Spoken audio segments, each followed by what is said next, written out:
Start பண்ணிட்டேன். Okay. Okay, thank you. இப்போ பார்த்தோன்னா உலகத்துல வந்து நிறைய கடவுள் நம்பிக்கை இல்லாத மக்கள் இருக்காங்க. இப்போ கடவுள் நம்பிக்கை கடவுள் நம்பிக்கை இல்லாத மக்கள் ஏன் இருக்காங்கன்னு சொல்லி பார்த்தீங்கன்னா, இந்த உலகத்தின் நிலைமையை பார்த்து அவங்களுக்கு வந்து எல்லாருக்குமே வந்து தேவன் இருக்காரா, கடவுள் இருக்காரா சொல்ற ஒரு கேள்வி வருதுன்னு சொல்லி பார்க்குறோம். ஓகே. ஓகே.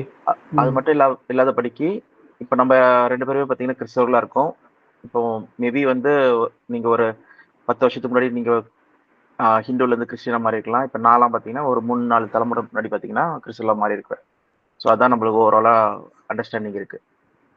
நம்ம அதுக்கு முன்னாடி பார்த்தீங்கன்னா, எங்க ஊர்லலாம் அந்த எல்லச்சாமியோ இல்லன்னா வந்து எந்த கடவுள அவங்க வணங்கிட்டு இருந்தாங்கன்னு சொல்லி தெரியல. ஸோ அப்படிதான் வந்து மாறியிருக்காங்க. இதே போல தான் நம்ம பார்த்தோம்னா, இயேசு கிறிஸ்து டைம்லயே வந்து அப்போ சீஷர்கள் அப்போஸ்தலர்கள் வந்து சுவிசேஷம் அறிவிக்கிறதுக்கு முன்னாடி பார்த்தீங்கன்னா, எல்லாருமே பேகன் வொர்ஷிப்பர்ஸ். ஓகே. அந்நிய கடவுள்கள வந்து வொர்ஷிப் பண்றவங்க தான் சொல்லி பார்க்குறோம். ஈவன் ஆபிரகாம் நீங்க மோசேக்கு முன்னாடி ஆபிரகாம் டைம்ல போய் பார்த்தீங்கன்னா, ஆபிரகாமே வந்து என்ன பண்றாருன்னா, அந்நிய கடவுள்கள வந்து வணங்குறவரா இருக்காரு சொல்லி பார்க்குறோம். இது யோசுவால கூட போட்டிருக்கு. ஓகேவா? அவங்க என்ன பண்ணாங்கன்னா, வேற கடவுள வணங்கிட்டு இருந்தாங்க சொல்லி போட்டிருக்கு. அது வேணா காமிக்கிறேன் பாருங்க. ஸ்கிரீன் ஷேர் பண்றேன். அந்த வசனம்.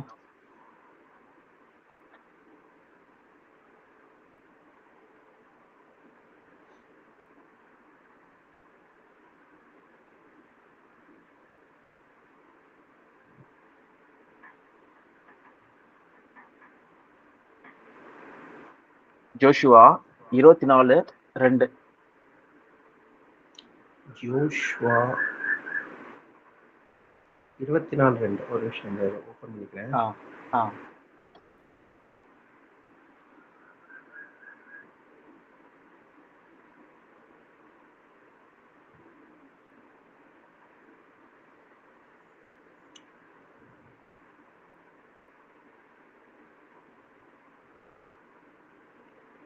யோசுவா.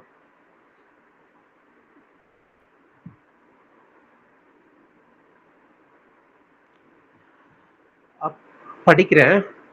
ஆ, அப்பொழுது யோசுவா சகல ஜனங்களையும் நோக்கி, இஸ்ரவேலின் தேவனாகிய கர்த்தர் சொல்லுகிறது என்னவென்றால், பூர்வத்திலே உங்கள் பிதாக்களாகிய ஆபிரகாமுக்கும் நாகோருக்கும் தகப்பனான தேராகு என்பவன் நதிக்கு அப்புறத்திலே குடியிருந்த போது அவர்களே வேற தேவர்களை சேவித்தார்கள். பாருங்க. அவர்கள் ஆபிரகாம், நாகோர் எல்லாரும் பார்த்தீங்கன்னா, வேறே தேவர்களை சேவித்தார்கள் சொல்லி பார்க்குறோம். ஓகேவா? அது இஸ்ரேல் மக்கள் பார்த்தீங்கன்னா, அவங்க அத கொண்டு வந்துட்டு இருக்காங்க. அந்த வேற கடவுள்கள வந்து கொண்டு வந்துட்டு கொடிய எடுத்துட்டு வந்துட்டு இருக்காங்க சொல்லி பார்க்குறோம். ஓகேவா? இத வந்து நம்ம எங்க பார்க்கலாம்னா, அதே அதிகாரத்துல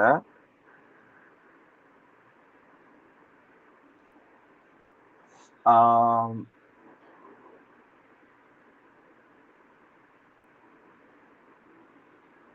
ஒரே நிமிஷம்.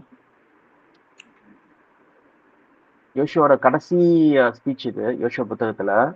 இதுல பார்த்தீங்கன்னா, இங்க ஒண்ணும் அந்த அந்நிய கடவுள்கள வந்து கொண்டு வந்திருப்பாங்க. இங்க பாருங்க. 15 படிங்க. 14, 15. ஆகையால் நீங்கள் கர்த்தருக்கு பயந்து அவரை உத்தமமும் உண்மையுமாக சேவித்து உங்கள் பிதாக்கள் நதிக்கு அப்புறத்திலும் எகிப்தில் சேவித்த தேவர்களை அகற்றிவிட்டு கர்த்தரை சேவியுங்கள். கர்த்தரை சேவிக்கிறது உங்கள் பார்வைக்கு ஆகாததாய் கண்டால் உன்னை யாரை சேவிப்பீர்கள் பின்ன யாரை சேவிப்பீர்கள் என்று தெரிந்து கொள்ளுங்கள். நதிக்கு அப்புறத்திலே உங்கள் பிதாக்கள் சேவித்த தேவர்களை சேவிப்பீர்களோ, நீங்கள் வாசம் பண்ணுகிற தேசத்து குடிகளாகிய எம்ரோரின் தேவர்களை சேவிப்பீர்களோ, நானும் என் வீட்டாரும் வென்றால் கர்த்தரையே சேவிப்போம் என்றார். அப்ப என்ன சொல்றாங்க அடுத்தது 16ல? அப்பொழுது ஜனங்கள் பிரதியுத்தரமாக, வேறு தேவர்களை சேவிக்கும்படி கர்த்தரை விட்டு விலகிற காரியம் எங்களுக்கு தூரமாய் இருப்பதாக. ஓகே. வேற கடவுள்களை நாங்க சேவிக்க மாட்டோம். நாங்க கர்த்தரையே சேவிப்போம்னு சொல்லிட்டு மக்கள் எல்லாம் வந்து ப்ராமிஸ் பண்றாங்கன்னு சொல்லி பார்க்குறோம். ஓகேவா? அவங்க என்ன பண்றாங்கன்னா, அடுத்து அவங்க கொண்டு வந்த அந்த சிலைகள் எல்லாத்தையுமே என்ன பண்றாங்கன்னா, தூக்கி போட்டுறாங்கன்னு சொல்லி பார்க்குறோம். ஓகேவா? ஓகேவா? எங்க இருந்துன்னா எகிப்துல இருந்து கொண்டு வந்த சிலைகளா இருக்கட்டும், இல்ல அவங்க பிதாக்கள் கொண்டு வந்த சிலைகளா இருக்கட்டும். பிதாக்கள் கொண்டு வந்த சிலைகள்னா என்னது? ஆபிரகாம் வீட்டார். ஃபார் எக்ஸாம்பிள் ஆபிரகாம் வந்து என்ன பண்றாருன்னா, அவங்க அப்பா வீட்ல இருந்து வராரு சொல்லி பார்க்கிறோம். ஆரான்ல இருந்து வராரு. அவர் கூட லோத்து இருக்காரு சொல்லி பார்க்கிறோம். ஆனா வந்து ஆபிரகாமோட பையன் ஈசாக் வந்து எங்க இருந்து கல்யாணம் பண்றாங்கன்னு சொல்லி பார்த்தீங்கன்னா, அவங்க அப்பா வீட்ல இருந்து கல்யாணம் பண்றாரு. எபி ஆ யாருன்னா எபினேசர். எபினேசர் கிடையாது. எலியேசர். அவர் வந்து பார்த்தீங்கன்னா, எங்க போறாரு சொல்லி பார்த்தீங்கன்னா, திருப்பியும் வந்து அவங்க அப்பா வீடாகிய ஆரான் தான் போறாரு. அது கூட நம்ம பார்க்கலாம். எங்கன்னா Genesis.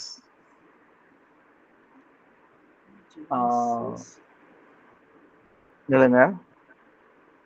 Abraham looks wife for Isaac. 24 Genesis 24ல அவர் எலியேசர் கிட்ட வந்து சொல்ற ஒரு விஷயம் பாருங்க. ஓகே.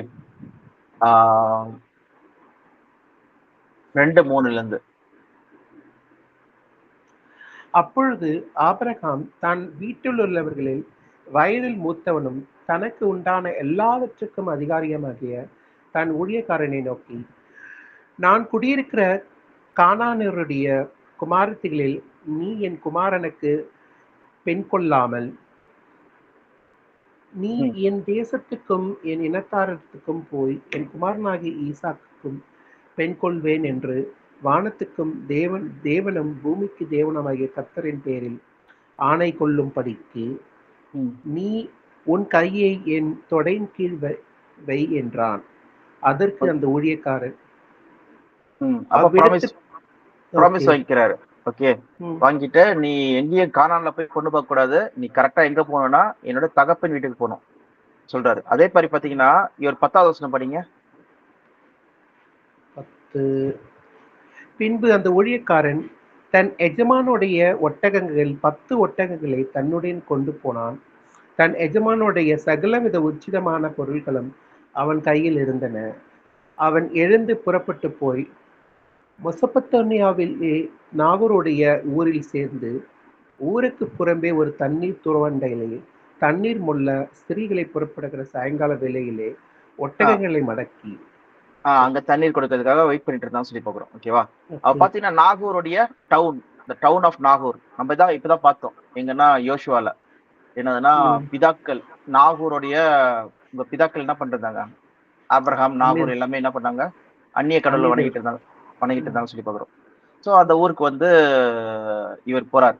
போயிட்டு அங்க இருந்தா என்ன பண்றாருன்னா பொண்ணை பாக்குறாங்கன்னு சொல்லி பாக்குறோம். அப்ப அந்த பொண்ணுங்களுக்கு வந்து நம்ம தேவனை வந்து தெரியுமா? ஆபிரகாமின் தேவன் தெரியுமா? தெரியாது.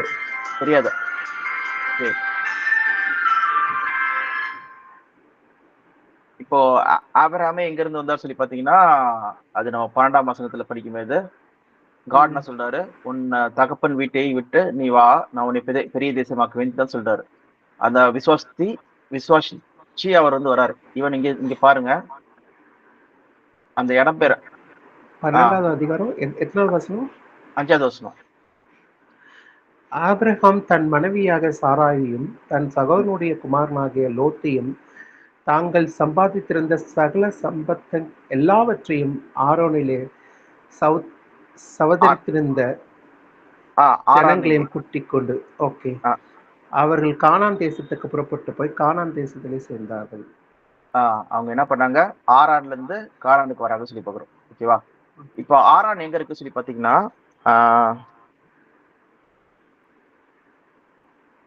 இது உங்களுக்கு ஸ்கிரீன்ல தெரியுதுல பிரதர்? ஒரு நிமிஷம்.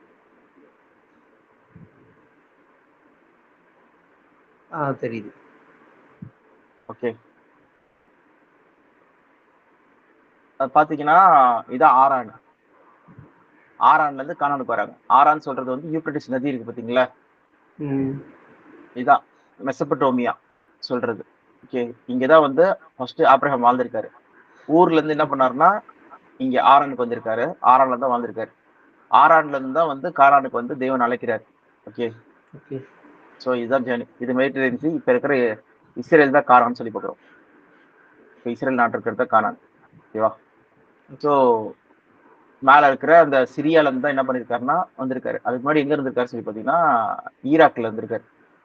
பேபிலோன் பக்கத்துல ஊர் சொல்ற நாட்டுல இருந்து வந்திருக்காரு சொல்லி பாக்குறோம். ஓகேவா? சோ பார்க்கும்போது என்னதுன்னா, இங்க ஆரானுக்கு வந்து ஆரான்ல இருந்து காரானுக்கு வராங்கன்னு சொல்லி பாக்குறோம். அப்ப பாத்தீங்கன்னா, அந்நிய கடவுள்கள வணங்கிட்டு இருந்தாங்களாம். ம். யாரு?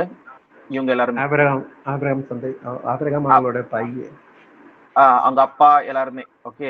பொண்ணு பாக்குறது கூட பாத்தீங்கன்னா, அவங்க பொண்ணு வந்து பாத்தீங்கன்னா, அந்த பொண்ணு கூட அந்த ஆரான்னு சொல்ற இடத்துல இருந்து தான் வராங்க. அவங்க நூறு சந்ததி சொல்லி பாக்குறோம். ஓகேவா? இப்ப அதே மாரி பாத்தீங்கன்னா, யோசுவா யாக்கோபு இருக்காரு. ம். யாக்கோபு அவருக்கும் வந்து பாத்தீங்கன்னா, பொண்ணு எங்க இருந்து கிடைக்குதுன்னு சொல்லி பாத்தீங்கன்னா, அவங்க அம்மா இருக்காங்க பாத்தீங்களா? ம். யாருன்னா ஈசாக்கோட ஒய்ஃப் தான் வந்து பாத்தீங்கன்னா, ரெபேக்கால்ல 29 ஓகே. அத காமிக்கிறேன். 29ல ஆ ரெபேக்கா. ஈசாக்கோட ஒய்ஃப் வந்து பேர் வந்து ரெபேக்கா சொல்லி பாக்குறோம். ஓகே. அவங்க என்ன பண்றாங்கன்னா, அவங்களுக்கு குழந்தை பிறக்குது. 2 பேர் பிறக்குறாங்க. ஒருத்தர் வந்து ஏசா, இன்னொருத்தர் வந்து யாக்கோபு. யாக்கோபு. ஓகேவா? ஓகே. இதுதான் நீங்க பாத்தீங்கன்னா, அடுத்த அதிகாரத்துல அதே ஜெனிசிஸ்ல இருக்கா? அதான் அதுக்கு அடுத்த அதிகாரம். 25ஆம் அதிகாரத்துல 24வது அதிகாரம். 24ஆம் அதிகாரத்துல நம்ம புடிச்ச அந்த இது. என்னதுன்னா பொண்ணு பார்க்க போறது. ஆ. அது குழந்தை பிறகுது. வந்து குழந்தை பிறகுது. அவங்களுக்கு 2 குழந்தை பிறக்குது. அது வேணா படிங்க. 21ல இருந்து. 20 21வது அதிகாரமா? இது அதே 24ல 21ஆ? 25ஆம் அதிகாரம் அது. அதுக்கு அடுத்த அதிகாரம். 25வது அதிகாரம். ஓகே. அதுல அதுல எத்தனாவது வசனம்? 21ல இருந்து. ஓகே. மலடியாயிருந்த தன் மனைவிக்காக ஈசாக்கு கர்த்தரை நோக்கி வேண்டுதல் செய்தான். கர்த்தர் அவன் வேண்டுதலை கேட்டருளினார். அவன் மனைவி ரெபேக்காள் கர்ப்பம் தரித்திருந்தாள். அவள் கர்ப்பத்திலே பிள்ளைகள் ஒன்றொன்று மோதிக்கொண்டிருந்தன. அப்பொழுது அவன், இப்படியானால் எனக்கு எப்படியோ என்று சொல்லி கர்த்தரிடத்தில் விசாரிக்கும்படி போனான். ம். அதற்கு கர்த்தர், 2 ஜாதிகள் உன் கர்ப்பத்தில் உண்டாயிருக்கிறது. 2 வித ஜனங்கள் உன் வயிற்றிலிருந்து பிரியும். அவர்களில் ஒரு ஜனத்தார் மற்ற ஜனத்தாரை பார்க்கிலும் பலத்திருப்பார்கள். மூத்தவன் இளையவனை சேவிப்பான் என்றார். பிரசவ மூத்தவன் இளையவனை இளையவனை சேவிப்பான்னு சொல்லி சொல்றாங்க. அடுத்தபடி ம். அவங்களுக்கு குழந்தை பிறக்குது. அந்த குழந்தை பேர் தான் நெக்ஸ்ட் படிங்க. 24, 25. பிரசவ காலம் பூரணமான போது அவர் கர்ப்பத்தில் இரட்டை பிள்ளைகள் இருந்தது. மூத்தவன் சிவந்த நிறமுள்ளவாயினும் சர்வாங்கமும் ரோம அங்கி போர்த்தவன் போலவும் வெளிப்பட்டான். கை பின்பு ஃபுல்லா முடியா அவன் இருக்கு. அவனுக்கு கை ஃபுல்லா ம், முடியா இருக்கு. பாடி ஃபுல்லா முடியா இருக்கு சொல்லி பார்க்குறோம். ஓகேவா? அடுத்தது. பின்பு அவன் சகோதரன் தன் கையினாலே ஏசாவின் குதிகாலை பிடித்து கொண்டு வெளிப்பட்டான். அவனுக்கு யாக்கோபு என்று பெயரிட்டார்கள். ம். இவர்களை அவள் பெற்ற பொழுது ஈசாக்கு 60 வயதாயிருந்தான். ஆ இந்த பிள்ளைகள் பெரியவர்களான போது ஈசா வேட்டையில் வல்லவனும் வனஞ்சாரியுமாய் இருந்தான். யாக்கோபு குணசாலியும் கூடாரவாசியுமாய் இருந்தான். ஓகே. இவன் ஏசா வந்து பார்த்தீங்கன்னா, பயங்கரமான ஹண்டரா இருந்தான். ஸ்கில்ஃபுல் ஹண்டரா இருந்தான். போய் ம், வேட்டையாடி கொண்டு வர்றதுக்கு. இவன் யாக்கோபு பார்த்தீங்கன்னா வந்து கூடாரவாசின்னா என்னது? டென்ட்லயே இருந்தாரு. அம்மாக்கு ஹெல்ப் பண்ணிட்டு இருந்தாரு. நல்லா சமையல் வேலை செய்வாரு. அந்த மாரி சொல்லி பார்க்குறோம். ஓகேவா? சோ, இதுதான் வந்து யாக்கோபு, ஏசாவோட விஷயத்துல இருக்கு. அத பத்தி நம்ம டீட்டெயிலா நான் பார்க்கலாம். ஆனா என்னதுன்னா, ஓகே. நம்ம என்ன கான்செப்ட் பார்த்துட்டு இருக்கோம்னா, அந்நிய கடவுள்கள வணங்கிட்டு இருக்காங்கன்னு சொல்லிட்டு. அப்ப ஓகே. பார்த்தீங்கன்னா, யாக்கோபு வந்து ஒரு வாட்டி என்ன நடக்கும்னா, ஏசாவுக்கும், யாக்கோபுக்கும் ஒரு ஒரு நாள் வீட்ல இருப்பாங்க. ஏசா ம். வந்து அங்க வேட்டையாடி பயங்கர களைப்புல வந்து என்ன பண்ணுவாருன்னா, வீட்டுக்கு வருவாரு. வீட்டுக்கு வந்தா பயங்கரமா பசிக்குது எனக்கு. ஏதாவது சாப்பிடுறது இருக்கா சொல்லி கேட்பாரு. அது பார்த்தீங்கன்னா 29வது வசனம் படிங்க. ஏசா வேட்டையாடி கொண்டு கொண்டு வருகிறது ஈசாக்கனுடைய வாய்க்கு ருசியாய் இருந்ததனாலே ம், ஏசாவின் மேல் பட்சமாய் இருந்தான். ம், ரெபெக்காலோ யாக்கோபின் மேல் பட்சமாய் இருந்தாள். ம், ஒரு நாள் ஏசா வெளியிலிருந்து களைத்து வந்தபோது யாக்கோபு கூழ் சமைத்து கொண்டிருந்தான். ம், அப்பொழுது ஏசா யாக்கோபை நோக்கி, அந்த சிவப்பான கூழிலே நான் சாப்பிட கொஞ்சமும் தா, இளைத்திருக்கிறேன் என்றான். அதனாலே அவனுக்கு ஏதோம் என்கிற பெயர் உண்டாயிற்று. ம். அப்பொழுது யாக்கோபு, உன் சேஷ்ட புத்திர பாகத்தை இன்று எனக்கு விற்று போடு என்றான். அதற்கு ஏசா, இதோ நான் சாகப் போகிறேன், இந்த சேஷ்ட புத்திர பாகம் எனக்கு என்னத்திற்கு என்றான். அப்பொழுது யாக்கோபு, இன்று எனக்கு ஆணையிட்டுக் கொடு என்றான். அவன் யாக்கோபுக்கு ஆணையிட்டு, நான் சேஷ்ட புத்திர பாகத்தை அவனுக்கு விற்று போட்டேன். அப்பொழுது யாக்கோபு ஏசாவுக்கு அப்பத்தையும் பயிற்றின் கூழையும் கொடுத்தான். அவன் புசித்து குடித்து எழுந்திருந்து போய்விட்டான். ஓகே. இப்படி இப்படி ஏசா வந்து சேஷ்ட பாகத்தை வந்து கொடுத்துட்டாரு சொல்லி பாக்குறோம். அந்த வசனம் படிச்சிருங்க கடைசி. அப்பொழுது யாக்கோபு ஏசாவுக்கு அப்பத்தையும் பயிற்றின் கூழையும் கொடுத்தான். அவன் புசித்து குடித்து எழுந்திருந்து போய்விட்டான். இப்படி ஒரு நிமிஷம் தெரியல. அப்பொழுது தான் சேஷ்ட ஸ்கிரீன் இதுவா மட்டும் லாஸ்ட் ஒரு சொல்லி இதுவாயிடுச்சு. இப்படி ஏசா இல்ல இப்ப வந்துச்சு. அப்பொழுது இப்படி ஏசா தன் சேஷ்ட புத்திர பாகத்தை அலட்சியம் பண்ணினான். அப்ப அந்த சேஷ்ட பாகம் வந்து சொல்லும்போது வந்து பாத்தீங்கன்னா எல்லா பிளெஸிங்கும் இருக்கும். ஓகேவா? இந்த பிளெஸிங் வந்து ரைட்ஸ் வந்து யார் வாங்கிட்டா சொல்லி பாத்தீங்கன்னா யாக்கோபு.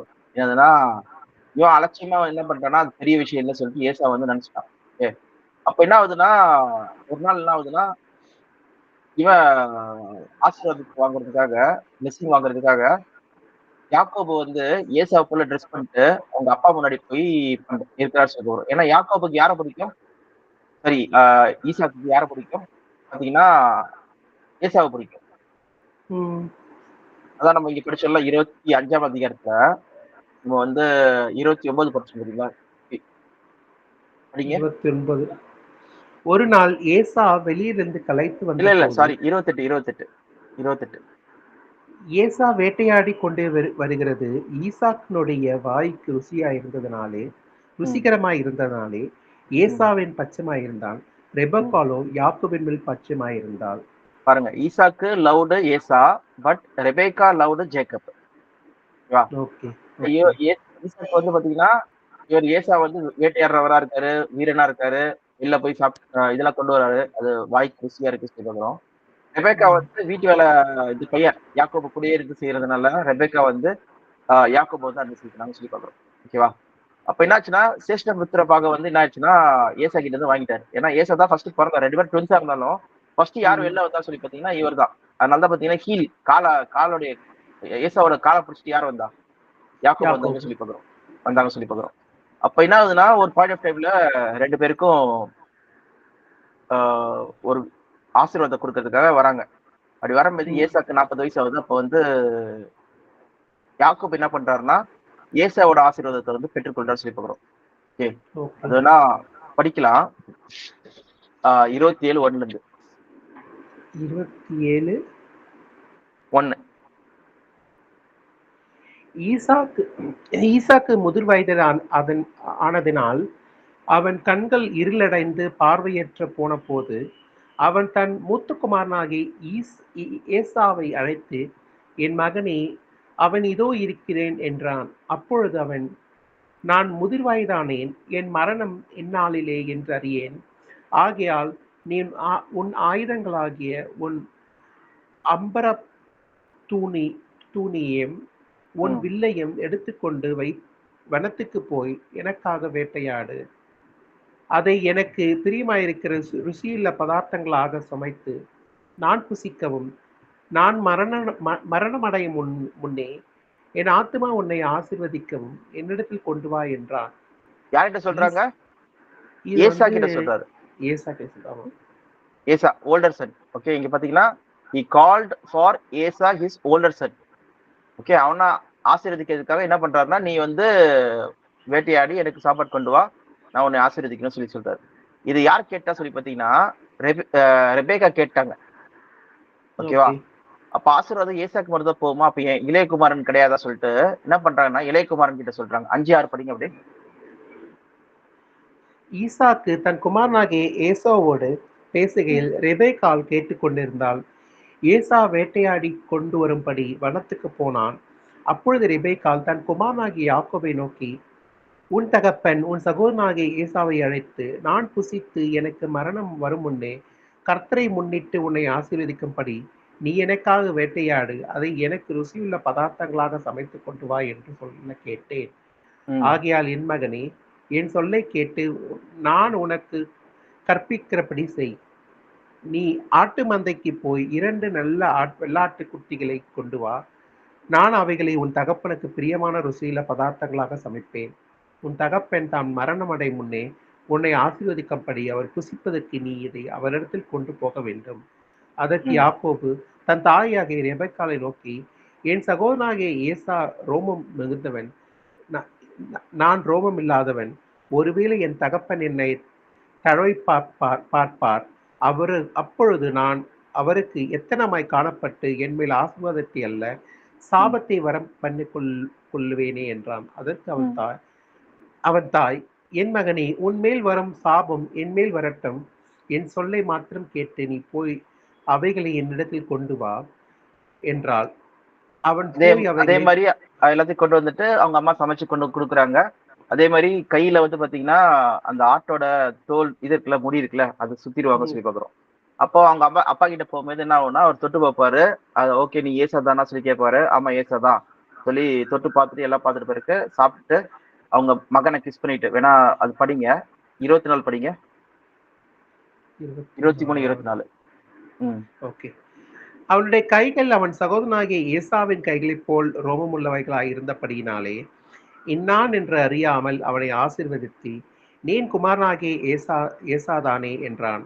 அவன் நான் தான் என்றான். அப்பொழுது அவன், என் குமாரனே, நீ வேட்டையாடி கொண்டு வந்ததை நான் புசித்து என் ஆத்துமா உன்னை ஆசீர்வதிக்கும்படி அதை என் கிட்டே கொண்டு வா என்றான். அவன் அதை கிட்டே கொண்டு போனான். அப்பொழுது அவன் புசித்தான். பிற்பாடு திராட்சரசம் அவனுக்கு கொண்டு வந்து கொடுத்தான். அவன் குடித்தான். அப்பொழுது தகப்பனாகிய ஈசாக்கு அவனை நோக்கி, என் மகனே, நீ கிட்ட வந்து என்னை முத்தம் செய் என்றான். அவன் கிட்ட போய் அவனை முத்தம் செய்தான். அப்பொழுது அவனுடைய வஸ்திரங்களின் வாசனையை மோந்து, இதோ என் குமாரனுடைய வாசனை கர்த்தர் ஆசீர்வதித்த வயல்களின் வாசனை போய் இருக்கிறது. தேவன் உனக்கு வானத்தின் பனியையும் பூமியின் கொழுமையையும் கொடுத்து மிகுந்த தானியத்தையும் திராட்சரசத்தையும் தந்தருள்வாராக. ஓகே, எப்படின்னா அதனால ஆசீர்வதிக்கிறா சொல்லி பாக்குறோம். ஏன் இது ஈசாக்கு வந்து கண்ணு தெரியாத சொல்லி பாத்தீங்கன்னா, ஆமா கண்ணு தெரியாம போயிடுச்சு. ஓகே, வயசாயிடுச்சு, ரொம்ப வயசானதுனால கண்ணு தெரியாம போயிடுச்சு. அதனாலதான் வந்து பாத்தீங்கன்னா தொட்டு அதுதான் வந்து என்ன பண்ண முடியும், பார்க்க முடியும் சொல்லி பாக்குறோம், யாருன்னு சொல்லி கண்டுபிடிக்க முடியும். சோ அந்த மாதிரிதான் வந்து என்ன பண்றாங்கன்னா 27:1 வசனம் படிங்களேன், அதுலயே போட்டிருக்கு பாருங்க. 27. ஈசாக்கு முதிர் வயதான் ஆனதனால் அவன் கண்கள் இருளடைந்து பார்வையற்று போன போது அவன் தன் மூத்த குமாரனாகிய ஏசாவை அழைத்து, என் மகனே என்றான். அதுதான் சொல்றாரு, நீ பிரயோகப்பட்டு வா, நான் சாவறதுக்கு முன்னாடி உன்னை ஆசீர்வதிக்கணும்னு சொல்றாரு. அப்ப பாத்தீங்கன்னா கண்ணு தெரியாம போயிடுச்சு. அதுதான் வந்து ரெபேக்காள் கேட்டு அவங்க இளைய குமாரனாகி யாக்கோபுக்கு வந்து அனுப்புறா சொல்லி பாக்குறோம். இது பண்ண உடனடியே என்ன பண்றாங்கன்னா, அவங்க அம்மா என்ன பண்றாங்கன்னா, உடனே என்ன பண்ணு, என்னோட தகப்பன் வீட்டுக்கு நீ போயிடு சொல்லிட்டு யார் அனுப்புறாங்கன்னு சொல்லி பாத்தீங்கன்னா, யாக்கோபு வந்து அந்த வீட்டுல இருந்து அவங்களுடைய யாரு அண்ணனுடைய வீட்டுக்கு, அவங்களுடைய கசின்ஸ் இருக்காங்க பாத்தீங்களா, அவங்க வீட்டுக்கு அனுப்புறாங்கன்னு சொல்லி பாக்குறோம். அது வேணா படிங்க, 42. அதே அதிகாரமா? அதே அதிகாரம். மூத்த மகனாகிய ஏசாவின் வார்த்தைகளை ரெபேக்காளுக்கு அறிவிக்கப்பட்டது. அப்பொழுது அவள் தன் இளைய மகனாகிய யாக்கோபை அழைத்து, உன் சகோதரனாகிய ஏசா உன்னை கொன்று போட நினைத்து தன்னை தேற்றிக் கொள்கிறான். ஆகையால் என் மகனே, நான் சொல்வதை கேட்டு எழுந்து புறப்பட்டு ஆரானில் இருக்கிற என் சகோதரனாகிய லபனானிடத்துக்கு ஓடி போய் உன் சகோதரனுடைய கோபம் தனிய மட்டும் சில நாள் அவளிடத்திலே இரு என்றாள். பாருங்க, அப்போ திருப்பி என்ன பண்றாங்க, அங்க இருந்து ஆரான் போறாங்க சொல்லி பாக்குறோம். யார் போறா? யாக்கோபு போறாரு. அப்போ ஆபிரகாம் அங்க இருந்தா வந்தாரு. அப்புறம் ஈசாக்கோட பையன் ஈசாக்கு வந்து பொண்ணு பார்த்தது பாத்தீங்கன்னா ஆரான்ல பார்த்தாங்க. ரெபேக்கால. ரெபேக்கால் வந்து இந்த விஷயம் நடந்ததுனால திருப்பி வந்து ஆரானுக்கு அனுப்புறாங்க. யார? யாக்கோப் அனுப்புறாங்க. யாக்கோப் வந்து பாத்தீங்கன்னா பல வருஷம் வந்து அங்க இருந்து லேபானோட வீட்டுல வந்து வேலை செய்வார் சொல்லி பாக்குறோம். அவ லேபானும் வந்து பாத்தீங்கன்னா அவங்க மனைவி அவங்க பிள்ளைகள் 2 பேரையும் வந்து யாக்கோபுக்கு வந்து கல்யாணம் பண்ணி தருவாங்க. ஓகேவா?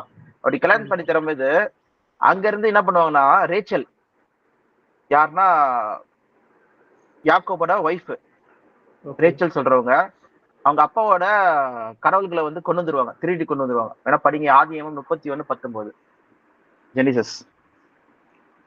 1:19.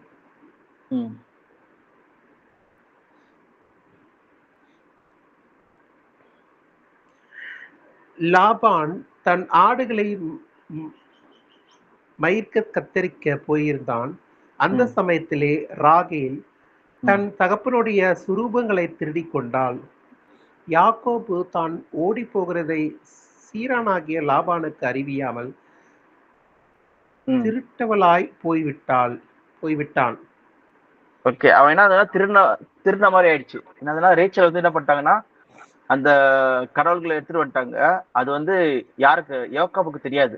ஓகே, அவன் வந்து வீட்டை விட்டு கிளம்பும்போது அவன் வந்து திருந்த மாதிரி ஆயிடுச்சு சொல்லி பாக்குறோம். அதனால என்ன பண்ணுவாங்கன்னா லாபான் வந்து அவனை துரத்திட்டு வருவாங்க. பர்சியூட் ஜேக்கப் எதுக்காகனா நீ ஏன் என் கடவுள்கள் எல்லாம் எடுத்துட்டு வந்துட்டு சொல்லிட்டு கேட்பாங்க. அது 30வது வசனம் பாருங்களேன்.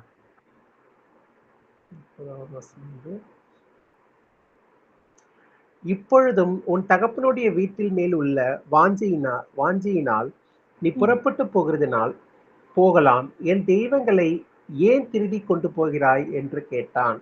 அப்படி சொல்லும் போது இவருக்கு யாக்கோபுக்கு வந்து தெரியவே தெரியாது. நான் அதை எதுவும் எடுக்கலையே சொல்லும் போது பார்த்தா யார் திருடிருக்கா சொல்லி பாத்தீங்கன்னா அவங்க ஒய்ஃப் தான் என்ன பண்ணிருக்காங்க, திருடிருக்காங்க. ஓகேவா? 32வது வசனம். ஆனாலும் யாரிடத்தில் உம்முடைய தெய்வங்களை கண்டுபிடிக்கிறீரோ அவனை உயிரோட விடமாட்டேன். உம்முடைய பொருட்கள் ஏதாவது உன் வசத்தில் உண்டானால் நீர் அதை நம்முடைய சகோதரருக்கு முன்பாக பரிசோதித்தறிந்து அதை எடுத்துக்கொள்ளும் என்றான். ராகேல் அவைகளை திருடிக் கொண்டு வந்ததை யாக்கோபு அறியாதிருந்தான். அப்பொழுது லாபான் அப்போ அதான் பாத்தீங்கன்னா இங்க திருடிட்டு வந்தாங்க. இதுதான் நம்ம என்ன படிக்கணும்னா யோசுவா 24ல உங்களுடைய பிதாக்கள் என்ன பண்ணாங்க, ஆபிரகாமா இருக்கட்டும், அவங்க வந்து யூப்ரட்டிஸ் நதியில இருந்து என்ன பண்ணாங்களா, கடவுள்களை கொண்டு வந்தாங்களாம். ஓகே, நதி அருகே இருந்து பாத்தீங்கன்னா நம்ம அதான் பாக்குறோம். யூப்ரட்டிஸ் நதி அருகே, இதெல்லாம் நதி, யூப்ரட்டிஸ் நதி மேப்ல தெரியுதுல, யூப்ரட்டிஸ் ரிவர் சொல்லி பாக்குறோம். இதுதான் பக்கத்துலதான் ஆறான் இருந்தது சொல்லி பாக்குறோம். அங்க இருந்து கடவுள்களை கொண்டு வந்தாங்களாம். ஆபிரகாமும் பாத்தீங்கன்னா கடவுள் வணங்கிட்டு இருந்தாரு. ஆனா வந்துடுறாரு இங்க மெய் தெய்வனை தெரிஞ்சுக்கிட்டு. ஆனா அவங்க பையன் ஈசாக்கு வந்து ரெபேக்கால பாக்குறாங்க. அப்புறம் திருப்பி வந்து ரெபேக்காலுக்கு வந்து யாக்கோப் பிறக்குறாங்க. யாக்கோப் வந்து திருப்பி அங்க போய் கல்யாணம் பண்ணிட்டு திருப்பி கானானுக்கு வராங்க சொல்லி பாக்குறோம். ஓகே, அப்ப பாத்தீங்கன்னா அந்நிய கடவுள்களை வந்து சிலைகளை வந்து வச்சுட்டு தான் இருக்காங்க. ஓகே, அவங்களுக்கு தேவனை பத்தி தெரிஞ்சிருந்தாலும் ஆனா வந்து அவங்க மனைவிகள் வந்து பாத்தீங்கன்னா வந்து அந்நிய கடவுள்களுடைய காரியங்களை வந்து வச்சிருக்காங்கன்னு சொல்லி பாக்குறோம். ஏன்னா அவங்க ஊர் வந்து எங்க இருக்கு, ஆரான்ல இருக்கிறதுனால. ஓகே, அதுதான் வந்து இஸ்ரேல் மக்கள் என்ன பண்றாங்க, எகிப்துல இருந்து வந்து அவங்க அந்த திருப்பி கானான் தேசத்தை வர வரைக்குமே என்ன பண்ணிருக்காங்க, அவங்க வச்சிருக்காங்க. அதனாலதான் வந்து ஜோஷுவா சொல்ல வேண்டியது இருக்கு, நீங்க எந்த கடவுளா செய்வீங்க, நானும் என் வீட்டாரமோ என்றால் கர்த்தரையே சேவிப்போம் சொல்லிட்டு யார் சொல்றா? யோசுவா சொல்றா. அந்த வார்த்தை உங்களுக்கு தெரியும்ல, நீங்க யார வேணா செய்வீங்க, ஆனா நானும் என் வீட்டாரோ என்றால் கர்த்தரையே சேவிப்போம் சொல்றது வந்து யோசுவா சொல்ற சொல்லி பாக்குறோம். அப்ப வந்து பாத்தீங்கன்னா அந்த யோசுவா 24, 23 படிங்க.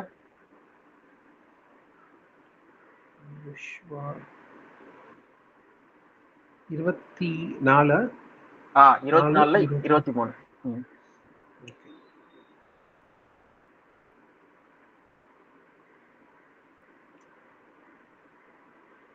அப்பொழுது அவன், அப்படியானால் இப்பொழுதும் உங்கள் நடுவே இருக்கிற அந்நிய தேவர்களை அகற்றிவிட்டு உங்கள் இருதயம் இஸ்ரவேலின் தேவனாகிய கர்த்தருக்கு நேராய் திரும்புங்கள் என்றான்.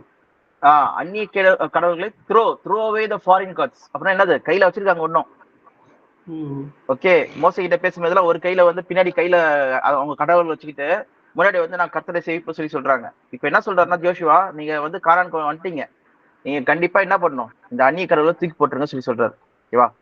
சோ இதுல இருந்து நம்மளுக்கு என்ன புரியுது சொல்லி பாத்தீங்கன்னா, இப்ப நம்ம கூட வந்து பாத்தீங்கன்னா அந்நிய கடவுள் தான் வணங்கிட்டு இருந்தோம். ஓகேவா? அதே மாதிரிதான் நீங்களா இருக்கட்டும், நானா இருக்கட்டும், எல்லாம் இஸ்ரவேலர்கள் கூட பாத்தீங்கன்னா ஆரம்பத்துல வந்து அந்நிய கடவுள் தான் வணங்கிட்டு இருந்தாங்க. ஓகேவா?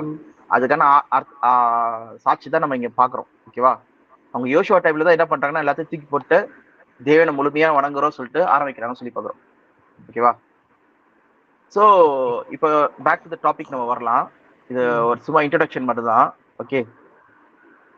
ஈவன் நம்ம அப்போஸ்தலன் பவுல் கூட பாத்தீங்கன்னா ஏதேனுக்கு போகும்போது கூட மார்க்ஸ் மேடையில என்ன சொல்றாரு சொல்லி பாருங்களேன்.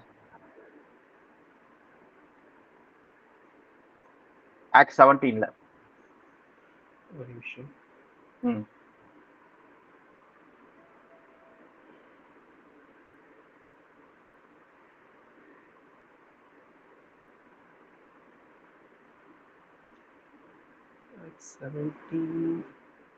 எத்தனாவது வசனம்? 22, 23.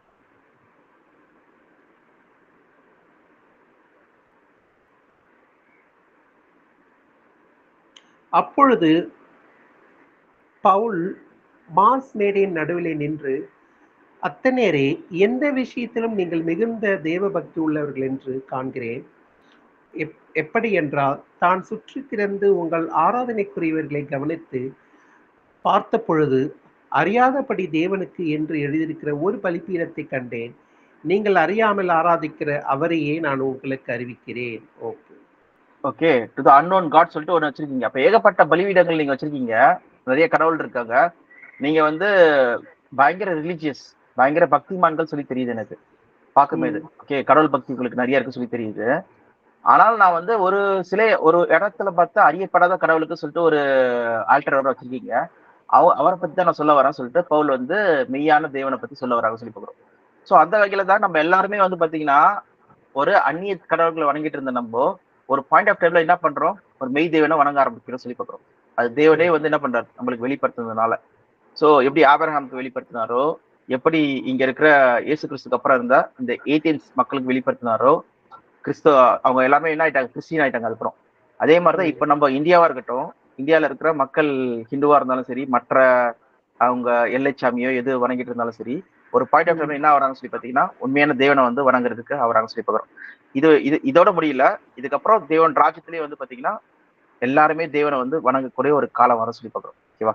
இது நம்மளுக்கு ஒரு இன்ட்ரோடக்ஷன். ஓகே, அப்படி இருக்கும்போது நம்ம எல்லாருமே வந்து தேவ பக்தி உள்ள ஒரு மனுஷர்களா இருக்கும் நம்ம எல்லாருமே. ஓகே, தேவனை வணங்குற மக்களா இருக்கிறோம். சோ இதுல நான் முடிக்கிறேன். இன்னைக்கு இது மட்டும் போதும் பிரதர். நம்ம நாளைல இருந்து நம்ம வந்து மிச்சம் ஸ்டார்ட் பண்ணலாம். ஏதாவது கொஸ்டின்ஸ் இருக்கா உங்களுக்கு? இல்ல, நான் திரும்பி கோத்து பண்ணிடுறேன். ஆனா இதுவரையும் புரிஞ்சிச்சு. இப்ப யார் யார் வந்து அந்நிய கடவுள்ல வந்து தேவனை அறியறதுக்கு முன்னாடி வந்து யார் யார் அந்நிய கடவுள் வணங்கினாங்க, அது எனக்கு புரிஞ்சிச்சு. நான் ஒரு வாட்டி இந்த வேர்ஸ்லாம் திரும்பி கோத்ரூ பண்ணிடுறேன். ஏன்னா இந்த தமிழ் பைபிள்ல பார்த்தா ஒரு மாதிரியா அந்த வேர்ஸ் வந்து படிக்கும் போது இதுவா இருக்கு. நான் ஒருவேளை இங்கிலீஷ் பைபிள் இன்ஸ்டால் பண்ணிக்கிறேன், பிரச்சனை இல்லை. சரி, ஓகே ஓகே. அதான் இன்டராக்டிவ் தான் இருக்கும். நம்ம செஷன் வந்து இந்த மாதிரி ஷார்ட்டா வச்சுக்கலாம். கரெக்டா அந்த 1 ஹவர்க்குள்ள 45 மினிட்ஸ்க்குள்ள நம்ம வந்து முடிச்சுக்கிட்டு கொஸ்டின் ஆன்சர் பார்த்துட்டு அப்புறம் நம்ம முடிச்சுக்கலாம். இப்போ உங்களுக்கு ஒரு ரீகேப் நம்ம இருக்கும். இது டெய்லியும் நம்ம வச்சுட்டோம்னா ஃபாஸ்டாவே முடிஞ்சிடும். 2 மாசத்துக்குள்ள முடிஞ்சிடும். Okay okay Matthew. சரி, ஓகே பிரதர். ஓகே, ஒரு ப்ரேயர் பண்ணுங்க. Thank you. அப்பா, அன்புள்ள தேவனே, இந்த வேலையில எங்களை கூட வர செய்து ஆண்டவரே, உமது வார்த்தையை அறிய எங்களுக்கு ஒரு நல்ல சந்தர்ப்பத்தை உருவாக்கி தந்ததுக்காக கூட ஆரோக்கியம் நன்றி ராஜா. ஆண்டவரே, ஆஃப்டர் லாங் டைம் ஆண்டவரே, இப்போ நாங்கள் மீட் பண்ணும்போது ஆண்டவரே உங்களுடைய வார்த்தையை நாங்கள் வந்து ஆண்டவரை படித்து அதன்படி அப்பா அந்த உண்மைகளை அப்பா உமது சத்தியத்தை அறிய எங்களுக்கு ஒரு வாய்ப்பு கொடுத்ததுக்காக நன்றி. இந்த கிளாஸை எப்போ தொடரவும் ஆண்டவரே உமது சத்தியத்தை அறியவும் எனக்கு அந்த திரும்ப ஒரு வாய்ப்பு கொடுத்ததுக்காக கூட நன்றி. அப்போ மாத்திக்காக வேண்டுகிறோம், குடும்பத்துக்காக வேண்டுகிறோம். மீண்டும் நாளை என்று ஆண்டவரே இதே நேரத்தில் ஆண்டவரே நாங்கள் வந்து சத்தத்தை அறிய ஆண்டவரே எங்களுக்கு தயப்பாராட்டம் கொடாத நன்றிகள் ராஜா. எங்களை போக்குவரத்திலும் ஆண்டவரே எங்களை பாதுகாத்து வழிநடத்தும். என் மீட்பெரும் இயேசு கிறிஸ்து நாமத்தில் ஜெபிக்கிறோம் எங்கள் ஜீவனை தகப்பனே. ஆமென் ஆமென் ஆமென். Thank you. Okay brother. Okay, thank you. பார்க்கலாம். Bye by.